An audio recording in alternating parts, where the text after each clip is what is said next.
저는 오늘 우리에게 주신 이 로마서 14장의 말씀을 가지고 오직 예수, only Jesus Christ라고 하는 제목으로 말씀을 나눌 때에 우리의 삶의 궁극적인 목적이 어디에 있는가?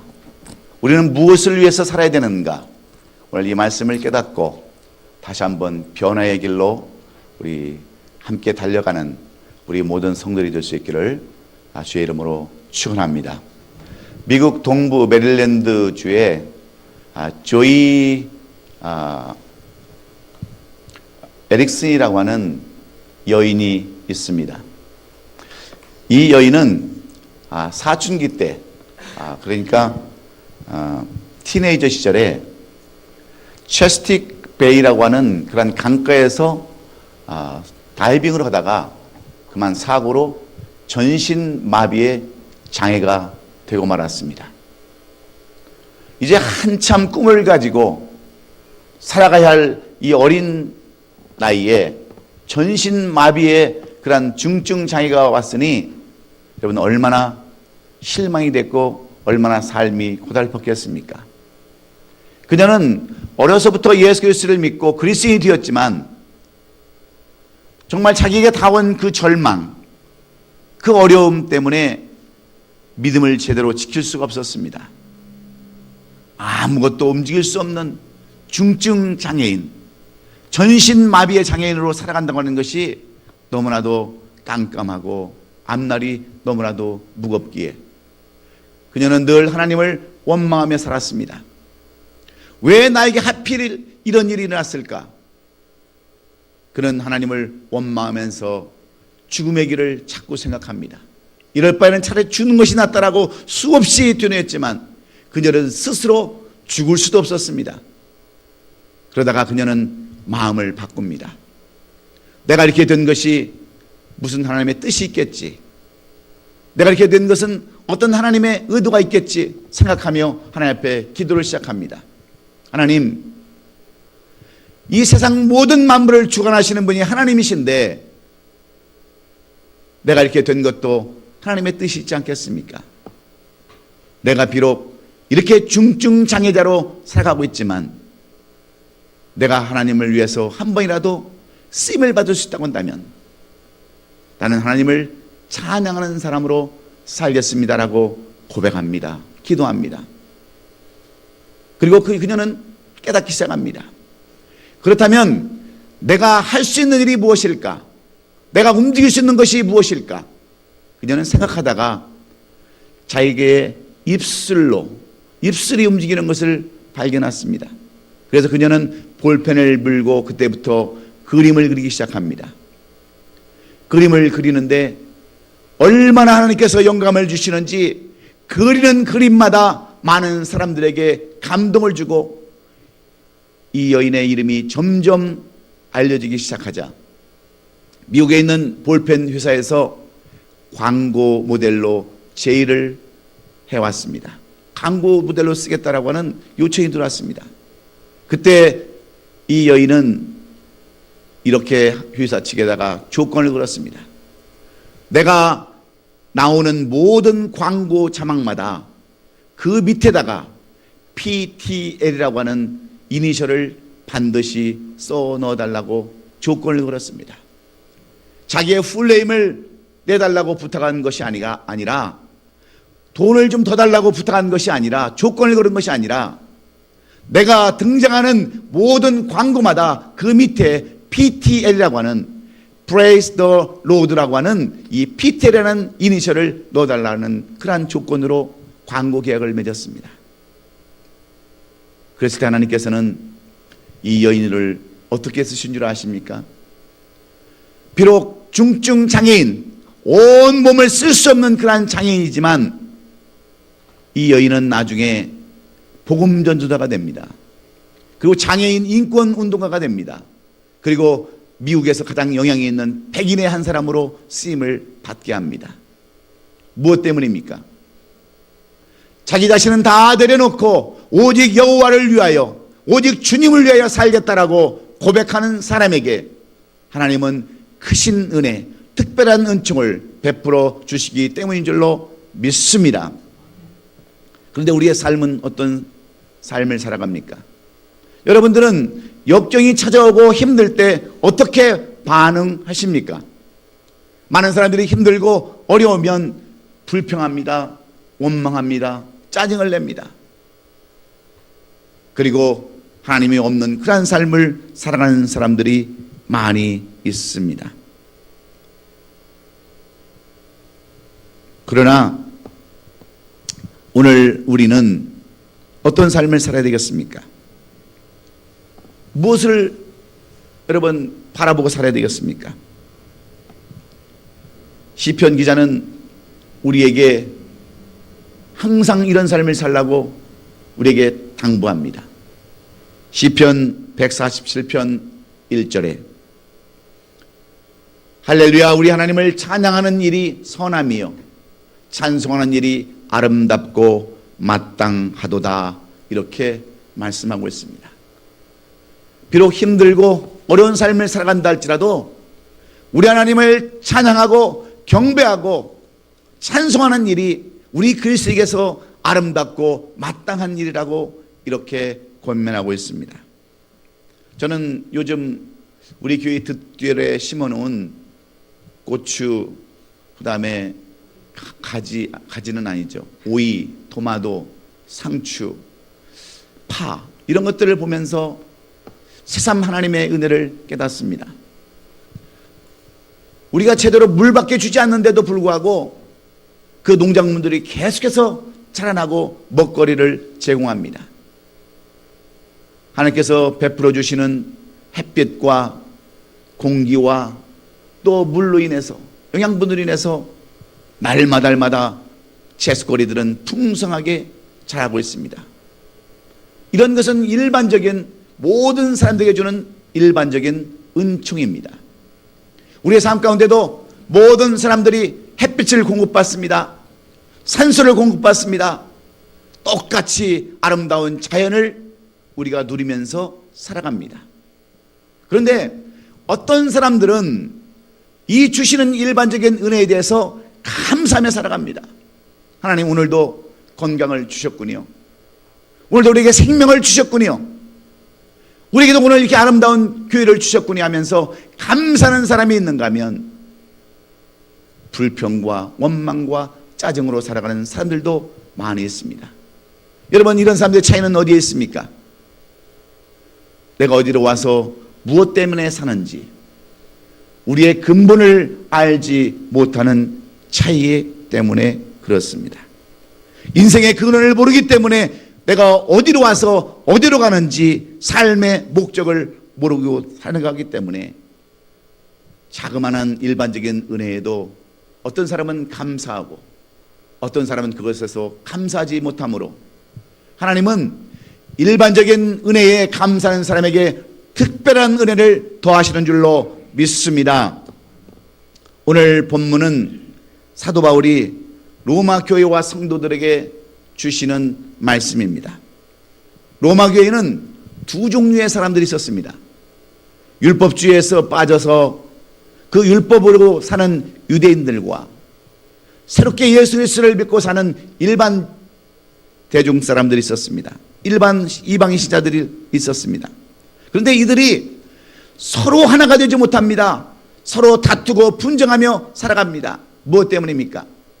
먹는 것에 대한 문제 때문에, 절기를 지키느냐 마느냐 이런 문제 때문에 서로 항상 싸우고 다투는 이러한 모습을 본 사도 바울이 그들에게 너희들이 왜 먹는 문제 때문에 싸우느냐, 절기를 지키는 것 때문에 왜 싸우느냐, 너희들의 삶의 목적이 어디에 있느냐 하면서 우리가 항상 우선순위에 들 것이 무엇인가를 말씀해 주는 내용이 이 본문 로마서 14장의 말씀입니다. 로마에 있는 교회의 성도들은 여러분 사도 바울의 가르침에 따라서 그들은 열심히 신앙생활을 했습니다. 그럼에도 불구하고 먹는 문제로 인해서, 절기 문제로 인해서, 율법적인 그런 일들로 인해서 서로 다투고 싸울 때 사도 바울은 그들에게 너희들이 왜 싸우느냐, 너희들이 무엇이 문제가 있는가를 분명하게 말씀해 주시면서 우리의 삶은 가장 우선적인 것, 주를 위해 사는 것이라고 말씀해 주고 있습니다. 로마에 있는 교회 성도들은 제사를 지내고 난 그 음식을 그리스도인들이 먹어야 되느냐 말아야 되느냐 하는 문제로 싸웠습니다. 절기는 반드시 지켜야 되느냐 안 지켜야 되느냐 하는 이런 문제로 다투었습니다. 그럴 때 사도 바울은 5절의 말씀을 통해서 이렇게 권면으로 시작합니다. 어떤 사람은 이날을 저날보다 낫게 여기고 어떤 사람은 모든 날을 같게 여기나니 각각 자기의 마음으로 확정할지니라. 여기에 절기가 있고 저날이 절기가 맞다고 하는 그런 것에 연연하고 살지 말고, 음식을 먹어야 되는지 먹지 말아야 되는지 거기에 연연하지 말고 자기의 확실한 마음으로 확실한 믿음으로 분명한 목적을 가지고 살라고 이렇게 사도 바울은 그들에게 권면해 주고 있습니다. 이 말씀은 쉽게 이야기하면 마가복음 3장 4절의 말씀과 동일한 말씀입니다. 예수님께서 안식일 날 손 마른 자를 고쳐주셨습니다. 그때 수많은 유대인들이 예수님을 비방하기 시작합니다. 아니 왜 안식일에 병자를 고치느냐는 겁니다. 유대 율법자들에 의하면 안식일에는 아무것도 할 수 없습니다. 제가 이스라엘에 성지 여행을 95년도에 갔는데 이 사람들은 금요일만 되면 이 율법을 지키려고 엘리베이터가 자동으로 올라갔다 내려갔다 그럽니다. 왜냐하면 엘리베이터의 버튼을 누르는 것조차도 그들은 안식일을 범하는 것이고 일하는 것이 되기 때문에 엘리베이터가 자동으로 올라갔다 내려갔다 하면 거기에 들어갔다가 나왔다 이렇게 하는 거예요. 여러분, 걷는 것은 일이 아닙니까? 걷는 것은 일이 아니에요? 그 사람들은 하나는 알고 둘은 모르는 그러한 어리석은 삶을 살고 있는 것을 보고 왔어요. 왜 그렇습니까? 형식적인 그러한 삶, 습관적인 삶으로 안식일을 지키고 있기 때문에 그렇습니다. 여러분, 안식일은 누구의 것입니까? 안식일은 내 것이라고 그랬습니다. 주님 것입니다. 안식일의 의미도 모를 뿐더러 안식일의 주인이 누군지를 모르는 그들 어리석음 때문에 이들은 주님을 그렇게 공격하면서 비방하면서 왜 안식일에 병을 고치느냐고 헐뜯는 그들을 향해서 예수님은 마태복음 12장 11절에서 이렇게 말씀합니다. 예수께서 이르시되 너희 중에 어떤 사람이 양 한 마리가 있어서 안식일에 구렁이에 빠졌으면 끌어내지 아니하겠느냐? 사람이 양보다 얼마나 더 귀하느냐? 그러므로 안식일에 선을 행하는 것이 옳으니라 말씀합니다. 여러분, 성경에는 안식일에 일하지 말라고 하는 말이 없습니다. 안식일을 거룩하게 지키라고 하는 말은 있습니다. 그런데 안식일에 양이 빠졌으면, 구덩이에 빠졌으면 그것을 보고 있을 사람이 누가 있느냐는 거예요. 안식일에 병 고치는 것이 뭐가 잘못됐냐는 거예요. 예수님은 우선 생명의 우선순위를 두고 있습니다. 영혼 구원의 우선순위를 두고 있습니다. 왜냐하면 안식일의 주인은 예수님이기 때문에 그렇습니다. 그런데 이것을 알지 못하는 유대인들은 율법만 가지고 따집니다. 어떤 형식에 취해서 살아갑니다. 이런 모습으로 살아간 사람들이 이 시대에도 많이 있습니다. 교회는 이래야 된다라고 그 어떤 율법적인 지식을 가지고 항상 얘기하는 사람이 있습니다. 예배는 이렇게 드려야 된다고, 전통적인 예배를 드려야 온전한 예배라고 이야기하는 사람도 있습니다. 여러분, 사도신경을 하고 안 하는 것이 무슨 의미가 그렇게 중요합니까? 성가대가 있어야 하는 것이 뭐가 그렇게 중요합니까? 예배는 누구를 위해서 하는 겁니까? 주님을 위해서 예배하는 거 아닙니까? 그것이 가장 중요한 겁니다. 그럼에도 불구하고 형식과 어떤 규례를 따진다고 한다면 그것은 잘못된 것입니다. 삶의 목적을 모르는 거예요. 신앙의 목적을 모르기 때문에 그렇습니다. 이런 유대인들을 향하여 사도 바울은 너희들이 어디에다 삶의 목적을 두고 있느냐? 우리의 삶의 목적은 오직 예수 그리스도, only Jesus Christ를 위해서 살아야 한다라고 말씀하는 내용들이 오늘 본문 6절로 8절에 기록해 놓았습니다.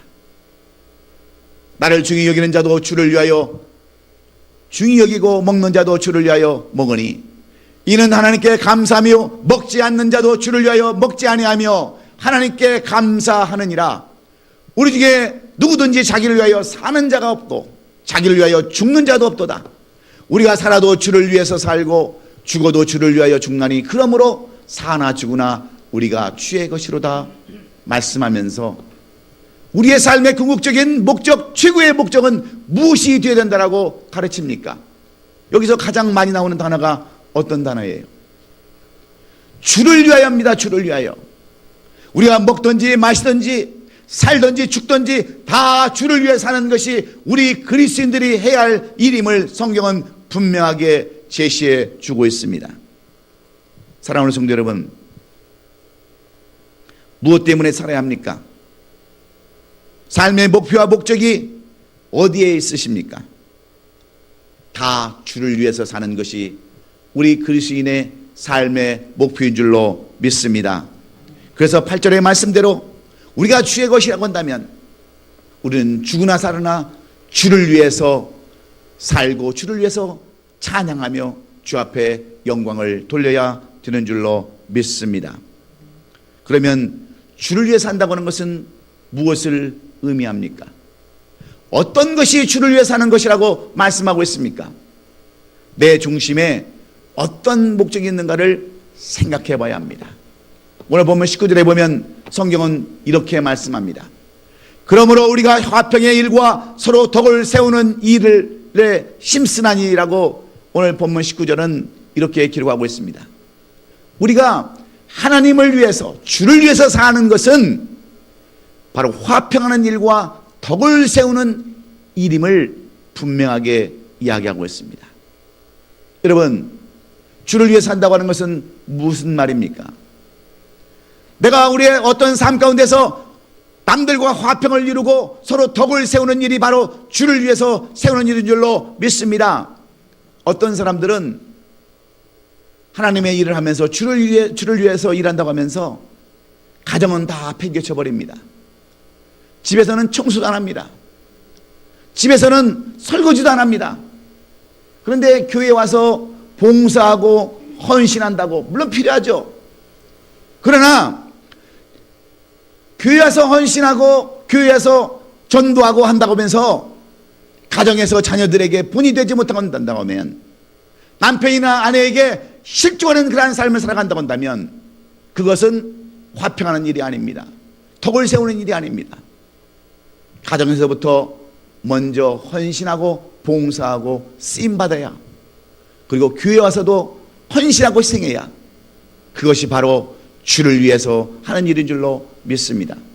그런데 많은 사람들이 착각합니다.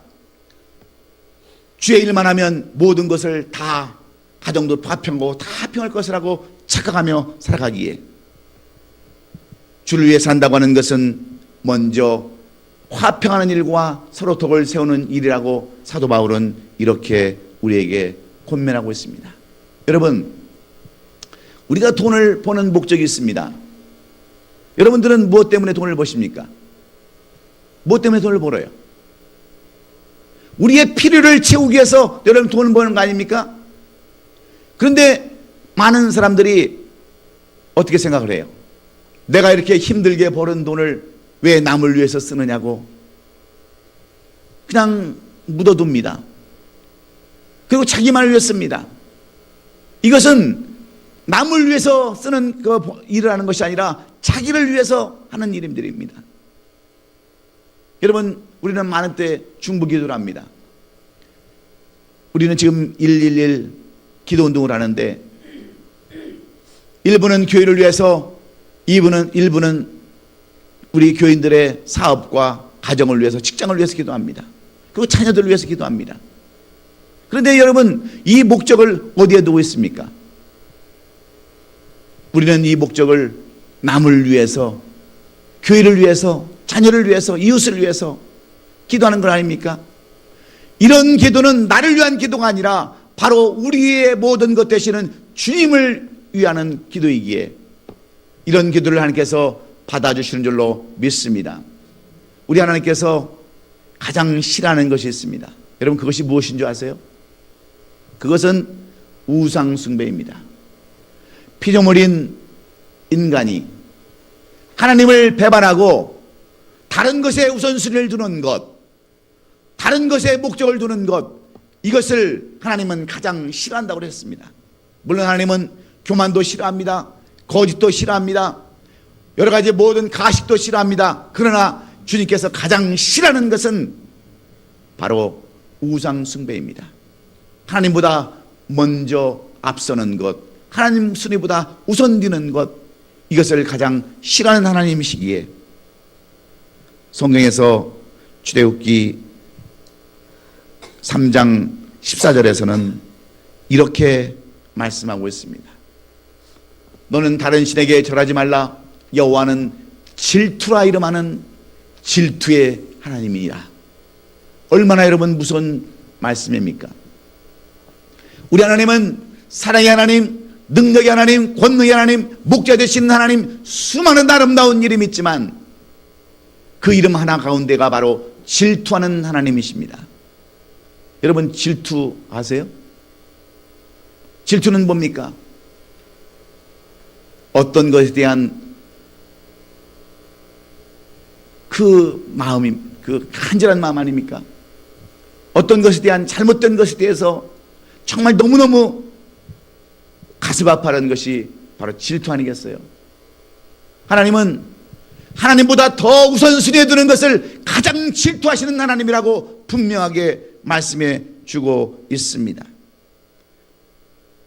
그래서 요한일서 5장 21절에 자녀들아 너희 자신을 지켜 우상에게서 멀리하라고 말씀합니다. 이 말씀은 거꾸로 얘기하면 우선순위를 주를 위해서 살라고 하는 겁니다. 주를 위해서 주님과 함께 동행하는 그러한 삶, 주님을 먼저 하는 삶을 살라고 우리에게 말씀하고 있습니다. 이런 사람에게 오늘 19절의 말씀처럼 화평의 일과 덕을 세우는 이 일에 힘쓰는 우리가 되어야 된다라고 이렇게 권면하는 겁니다. 사랑하는 성도 여러분, 여러분들은 얼마나 덕을 세우는 일에, 화평하는 일에 힘쓰고 살아가십니까? 우리는 어떤 일을 할 때 화평에다 힘쓰는 것이 아니라, 덕을 세우는 데 힘쓰는 것이 아니라 자기 의에 만족하는 삶을 살아가는 사람들이 너무나도 많이 있습니다. 이것은 하나님을 위하여 하는 일이 아니라는 겁니다. 자기를 위하여 하는 우상을 섬기는 일과 똑같은 일입니다. 그러므로 우리가 하나님을 위해서 산다라고 고백하는 우리 성도들은 날마다 화평하는 일에, 덕을 세우는 일에 최선을 다함으로 말미암아 오직 여호와를 위하여, 주를 위하여 힘쓰고 사는 저와 여러분 아름다운 교회 성도들이 되기를 주의 이름으로 축원합니다. 아멘. 두 번째로 여호와를 위해 산다고 하는 것, 주를 위해 산다고 하는 것은 무엇을 의미합니까? 오늘 본문 21절로 22절에 보면 온전한 믿음, 즉 순종이라고 말씀하고 있습니다. 오늘 본문 21절과 22절에 보면 고기를 먹지도 아니하고 포도주를 마시지 아니하고 무엇이든지 내 형제로 꺼리게 하는 일을 하지 암이 아름다우니라. 내게 있는 믿음을 하나님 앞에서 스스로 가지고 있으라. 자기가 옳다 하는 바로 자기를 정죄하지 않은 자는 복이 있도다 말씀합니다. 여러분, 이 말씀을 쉬운 성경으로 보면 바로 그런 뜻입니다. 그 당시 로마 교회와 성도들은 우상에게 바쳐진 음식을 먹어도 되느냐, 먹지 않아도 되느냐 하는 이런 문제로 심한 그러한 대립이 있었습니다. 이 문제로 서로 싸우고 갈라지고 헐뜯고 그들은 신앙에서 무너지는 삶을 살았습니다. 그래서 사도 바울은 이런 문제로 싸우는 그들에게 온전한 믿음이 뭐냐? 바로 순종하는 것이다. 이렇게 말씀합니다. 여러분, 순종은 무엇을 의미하는 줄 아십니까? 이런 얘기합니다. 어떤 사람이, 믿지 않는 사람이 어떤 그리스도인들이 남에게 우상으로 지냈던 제사의 음식을 먹을 때 그것을 보고 실족해서 믿음의 공동체 안에 들어오지 못하면 차라리 먹지 않는 것, 그것이 순종하는 것이다, 그런 말입니다. 그런데 많은 사람들은 어떻습니까? 이 세상에 귀신이 어디 있느냐? 이 음식도 하나님께서 주신 것이니 먹어도 된다라고 그렇게 하면 오히려 형제를 실족시키고 그 사람의 영혼을 구원을 하지 못하는 것이라고 이렇게 규정하고 있는 겁니다. 그래서 여호와를 위해서 사는 것, 주를 위해서 사는 것은 순종하는 것이라고 말씀합니다. 우리가 사도행전 10장에 보면 여기에 대한 아름다운 말씀이 기록되어 있습니다. 바로 10장 13절로 14절 말씀에 또 소리가 있을 때 베드로야 일어나 잡아먹으라 하거늘 베드로가 이르되 주여 그럴 수 없나이다. 속되고 깨끗하지 아니하는 것을 내가 결코 먹지 아니하였나이다 하는 이 말씀 속에서 우리는 이 말씀이 무엇을 의미하는지를 알 수 있습니다. 하나님께서는 고넬료라고 하는 이 사람을, 구제를 많이 하는 이 사람을 구원시키기 위해서 오늘날 이 고넬료에게 환상을 줍니다. 요바에 있는 베드로를 만나서 그로 하여금 기도를 받고 그로 하여금 구원에 이르게 하라고 하는 환상을 받습니다. 근데 그때 똑같이 베드로도 환상을 똑같이 받습니다. 어떤 환상을 받느냐? 바로 먹을 수 없는, 먹지 못하는 짐승을 잡아먹으라고 말씀을 합니다. 그런데 그때 베드로가 뭐라고 얘기합니까? 나는 그럴 수 없습니다. 내 믿음으로는 어떻게 내가 부정한 음식을 먹습니까? 어떻게 부정한 짐승을 잡아먹습니까? 못합니다. 그럴 때 하나님께서는 베드로를 책망하십니다. 내가 하나님께서 깨끗한 것을 네가 더럽다고 얘기할 수 있느냐? 너의 순종하지 못하는 것, 그것은 하나님을 위해서 하는 것이 아니다라고 말씀하면서 내가 부정한 것이라도 잡아먹으라면 잡아먹어라, 순종하라고 이렇게 말씀할 때 베드로는 깨달음을 얻습니다. 그래서 이방인, 그들이 상종도 하지 아니하는, 접촉도 아니하고 전도도 하지 않았던 이방인 고넬료를 이 베드로가 만나서 구원시키는 내용들로 사도행전은 기록해 놓았습니다. 무엇을 의미합니까? 때로는 우리의 마음에 맞지 않는다 할지라도, 내 뜻에 맞지 않는다 할지라도 여호와를 위하는 일이라면, 주님을 위하는 일이라면 순종해야 된다고 하는 말씀인 줄로 받으시기를 주의 이름으로 축원합니다. 순종보다 중요한 것은 없습니다. 순종은 제사보다 낫습니다. 여러분, 사울과 다윗의 차이가 무엇입니까? 사울은 순종을 하지 않았습니다. 다윗은 늘 순종한 삶을 살았습니다.